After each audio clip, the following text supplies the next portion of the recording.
First, we haven't been watching helplessly and doing nothing as adversity took a toll on the economy and undermined the livelihoods and well-being of the people.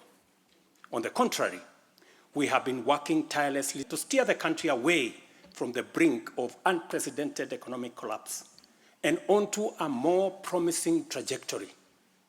The second point is that while we may not be where we would like to be, we are certainly not where we were 2.25 years ago. At the same time, the cost of living was substantially high, with prices of basic commodities beyond the reach of many households. Today, I'm proud to report that the macroeconomic indicators point to a positive turnaround and an upward trajectory. Allow me to highlight a few milestones that underscore this progress. The shilling has stabilized significantly, appreciating from Kenya shillings 162 to the dollar in February 2024 to Kenya shillings 129 today, a remarkable gain of 20%. This recovery has restored confidence in our financial markets and significantly reduced the cost of servicing external debt, creating fiscal space for our development imperatives. Inflation has declined dramatically from 9.6% in September 2022 to 2.7% in October this year, the lowest rate in 17 years. This achievement has been the consequence of favorable weather and our deliberate efforts to support farmers with affordable inputs, including subsidized fertilizer, leading not only to increased production but also productivity and lowering the prices of many cereals, including maize, pulses such as beans and peas. Our foreign exchange reserves have surged by US dollars 2.4 billion to hit a new record of US dollars 9.5 billion, providing a 4.8 month of import cover, the highest in 10 years. This resilience shields us from external shocks in the global economy and restores investor confidence. Ladies and gentlemen, interest rates are also trending downwards, reducing borrowing costs and freeing up fiscal space for growth-enhancing initiatives by business. Tax revenues have grown by 11.5% in the year to June 2024, reflecting the success of our tax-based expansion measures.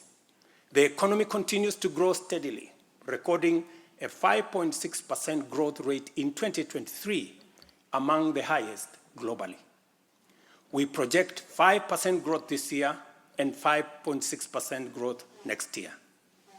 Honorable members, our efforts to secure food security and stability are already bearing fruit. Since February, we have distributed subsidized fertilizer to 6.45 million registered farmers in 45 counties, enabling them to increase their yields. And this year, we have procured and through e-vouchers, distributed 7 million bags of both planting and top dressing fertilizer to boost food production across the country.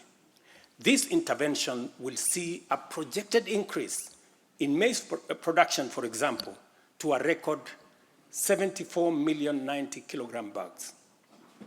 We have also concluded long-term agreements with 11 suppliers of assorted fertilizers so as to make this commodity available all year round.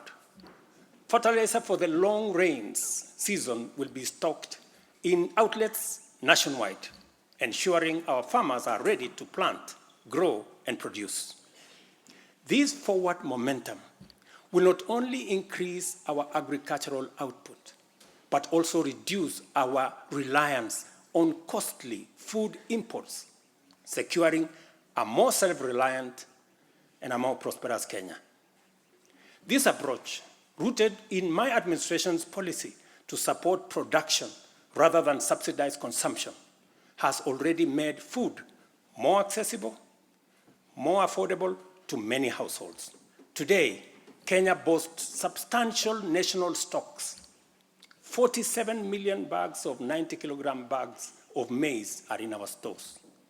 8.8 million bags of beans, 10.4 million bags of wheat, and 2.1 million bags of rice.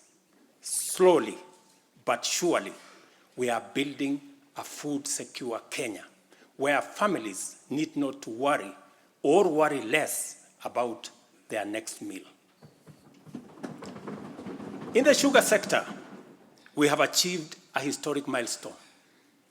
All 17 sugar factories across Kenya are now operational, producing at impressive levels, while 4 new sugar factories are under construction. In July alone, domestic sugar production reached 84,000 metric tons, surpassing the national monthly consumption average of 40,000 metric tons. For the first time in recent history, Kenya is producing enough sugar to meet our local demand. This success is attributed to many factors: subsidized fertilizer for sugarcane farmers, an additional 500,000 acres that has been brought under production, and improved management of the sugar sector, which have revitalized production and brought the industry back to life. I just signed, as you know, the new sugar laws to provide further policy guidance as we seek to be a sugar exporting country shortly.